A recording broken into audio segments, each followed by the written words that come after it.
ওয়াজআলনা ফি যুররিয়াতিহিন নুবুওয়াতা ওয়াল কিতাব। সাইয়েদনা ইব্রাহিমের ফ্যামিলির ভেতরে আমি নবুয়ত দিয়েছি, কিতাব দিয়েছি। এই পৃথিবীতে যত নবীর নাম আপনি বলবেন সবগুলো সাইয়েদনা ইব্রাহিমের নাতিপুতি। লক্ষাধিক নবী পৃথিবীতে, 5-7 জন ছাড়া। কজন ছাড়া? উপরের 5-7 জন ছাড়া যত নবী আপনি নাম বলতে পারবেন, যাদের নাম জানি কিংবা জানি না, সব সাইয়েদনা ইব্রাহিমের বংশধর, ওনার নাতিপুতি। ওনার আল্লাহ 86 বছর বয়সে দিলেন সাইয়েদনা ইসমাইল আলাইহিস সালামকে। ওনার বয়স যখন 100 তখন দিলেন সাইয়েদনা ইসহাক আলাইহিস সালামকে। তাহলে ওনার প্রথম ছেলের নাম? দ্বিতীয় ছেলে? আওয়াজ করে বলেন, প্রথমটা দ্বিতীয়টা ইসহাক। দুর্ভাগ্যজনক হলেও সত্য, ইসমাইলের চেনে কোনো নবী আল্লাহ দেন নাই, কোনো নবী নাই।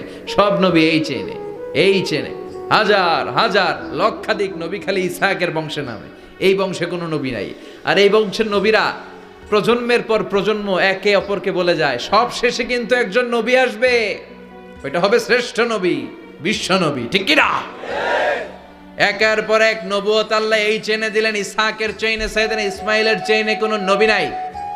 এত নবী এখানে এসেছে, এরা ভেবেই নিয়েছে ওই যে শেষ নবী, যেটা শ্রেষ্ঠ নবী, এটাও এখানেই আসবে। কিন্তু আস্তে আস্তে হাজার হাজার লক্ষাধিক নবী আল্লাহ এইখানে পাঠিয়ে সাইয়েদনা ঈসা আলাইহিস সালামের পরে আল্লাহ স্টপ মেরে দিলেন। স্টপ মেরে দিয়ে 570 বছর পরে শ্রেষ্ঠ নবীটারে আল্লাহ এই চেনে পাঠিয়ে দিলেন। এজন্য আমরা হচ্ছি বানি ইসমাইল। আমরা কি? বিশ্বনবী হচ্ছেন বানি ইসমাইল। বিশ্বনবী কি? আর এরা হচ্ছেন বানি Israil. Changing the leadership from বানি ইসরাইল টু বানি ইসমাইল। এজন্য অহংকারীদের পরিণাম শুভ হয় না। এরা নবী পেতে পেতে এই প্রজন্ম অহংকারী হয়ে উঠেছিল আর গালি দিচ্ছিল এই চেইনটা আটকুরা চেইন, নবী আসার দিক থেকে এই চেইনে কোনো নবী নাই, সব নবী এই চেইনে আমরা পাই, আর শ্রেষ্ঠ যে নবীটা আসবে সেটাও এই চেইনে আসবে। আল্লাহ কয়, না, আমি খেলা উল্টায় দিব। সব নবী এখানে পাঠালেও শেষ নবী আমি এখানে পাঠাবো না।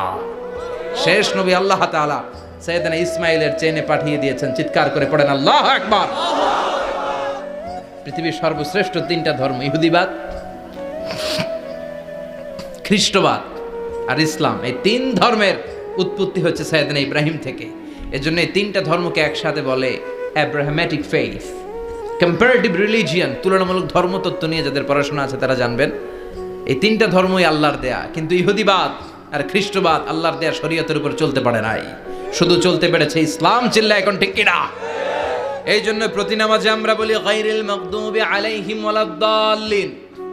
ও আল্লাহ, যারা মাগদুব মানে ইহুদিরা, তাদের পথে আমরা হাঁটতে চাই না। আবার যারা দল্লিন পথভ্রষ্ট খ্রিস্টানদের পথেও আমরা হাঁটতে চাই না। আমরা হাঁটতে চাই ইসলামের পথে। ঠিক কিনা? আমরা যদি হাঁটতে যেয়ে পথ ভুলে যাই, পথ দেখিয়ে দেয় কে? আমি যদি কোনো দিন পথ ভুলে যাই, হাতছানি দিয়ে কাছে নিও, মমতার বন্ধনে আমায় বেঁধে সব ভুল ক্ষমা করে দিও। চিল্লায় পড়েন আমিন। আল্লাহ বললেন, ওয়াজআলনা ফি যুররিয়াতিহিন নুবুওয়াতা ওয়াল কিতাব। আমি সাইয়েদনা ইব্রাহিমের বংশের মধ্যে নবুয়ত দিয়েছি, কিতাবও দিয়েছি। সাইয়েদনা ইব্রাহিম আলাইহিস সালামের উপর কিতাব আছে না নাই? কি নাম কিতাবের? সুহুফে ইব্রাহিম। কোরআনে নাই? আছে না নাই? ইন্না হাযা লাফিস সুহুফিল উলা সুহুফি ইব্রাহিম ওয়া মূসা। সুবহানাল্লাহ পড়েন। অনেকে আল্লাহ কিতাব দিয়েছে, নবুয়ত দিয়েছে, সব নবীদের বাবা বানিয়েছে। ওনার উপাধি হচ্ছে আবুল আম্বিয়া। আবার ওনার নামে আল্লাহর কোরআনের ভেতরে 114 সূরার একটা সূরা আছে না নাই? সূরাটার নাম সবাই কোন? আলিফ লাম রা। কিতাবুন আনজালনাহু ইলাইকা লিতুখরিজান নাসা মিনাজ যুলুমাতি ইলান নূর। সুবহানাল্লাহ পড়েন। সূরা ইব্রাহিম, আলিফ লাম রা, কিতাবুন আনজালনাহু ইলাইকা। ওই নবীর নামে কোরআনের ভিতরে সূরা দিয়েছে কে? আল্লাহ। আবার আল্লাহ বললেন, গোলাম জেনে রাখো, উনি তোমাদেরকে মুসলমান নামকরণ করেছেন। তাই ইসলামে যারা অন্তর্ভুক্ত হবে সব মুসলমানদের পিতা আমি আল্লাহ তারা নির্বাচিত করেছি। মিল্লাত আবিকুম ইব্রাহিম হুয়া সাম্মাকুমুল মুসলিমিন। আওয়াজ করে বলেন, মুসলিম জাতির পিতার নাম কি? আমাদের জাতির পিতা কেডা? সবাই কোন? মনে থাকবে না ভুল করবেন? ভুল করবেন? জাতির পিতাকে চিল্লায় বলেন, জাতির পিতাকে। মিল্লাতে আবিকুম ইব্রাহিম ওয়া সাম্মাকুমুল মুসলিমিন, যিনি তোমাদেরকে মুসলমান বলে অভিহিত করেছে। আবার আল্লাহ বললেন, ইব্রাহিম সবাইরে তুমি মুসলমান নাম রাখলে, তুমি মুসলমান হও। আসলিম ক্বালা আসলামতু লিরাব্বিল আলামিন, বলতে দেরি, কালিমা পড়ে মুসলমান হতে দেরি নাই, চিল্লায় পড়েন আল্লাহু আকবার। আবার আল্লাহ বলে, আমার নবী ইব্রাহিম এমন নবী, এই নবীর মতো বিনয়ী নবী নাই। ইন্না ইব্রাহিম লাহালিমুন আওয়াহুম মুনীব।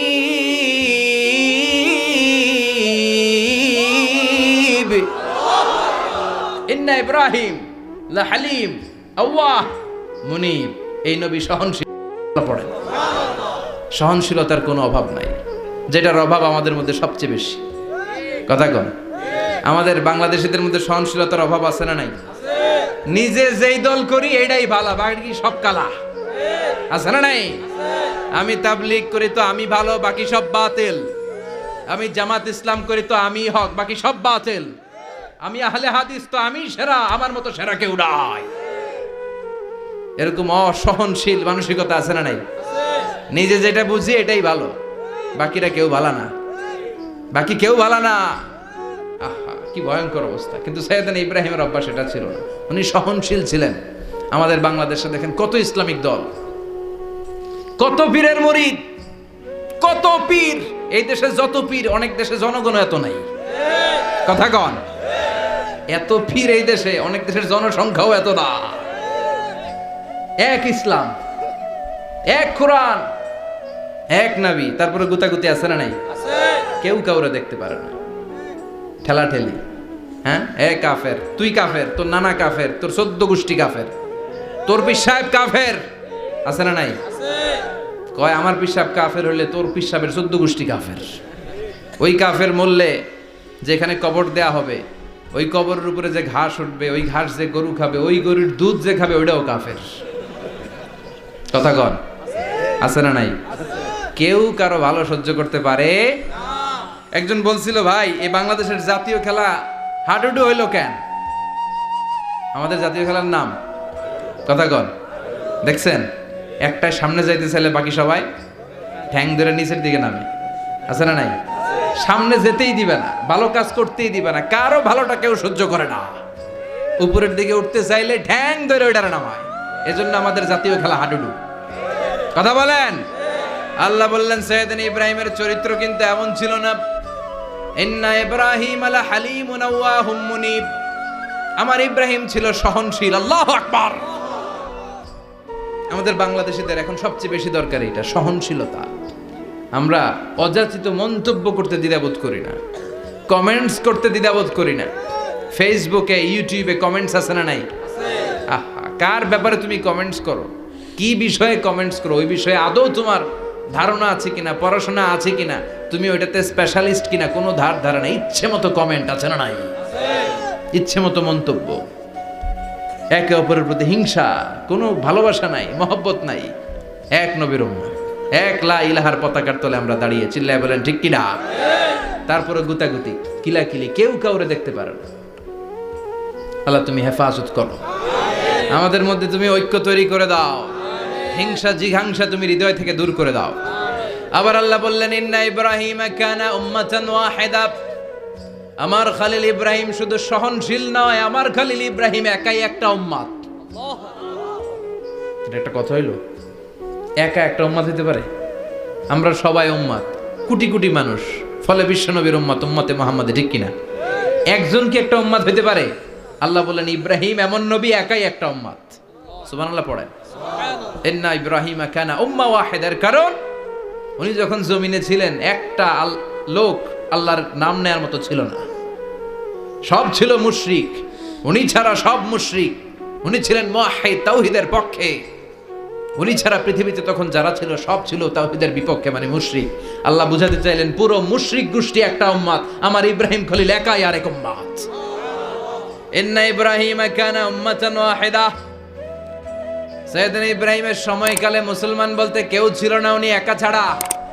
তার মানে গোটা বিশ্বের সব মুশরিক মিলে একা একটা উম্মত, সাইয়েদনা ইব্রাহিম নিজে নিজে একটা উম্মত।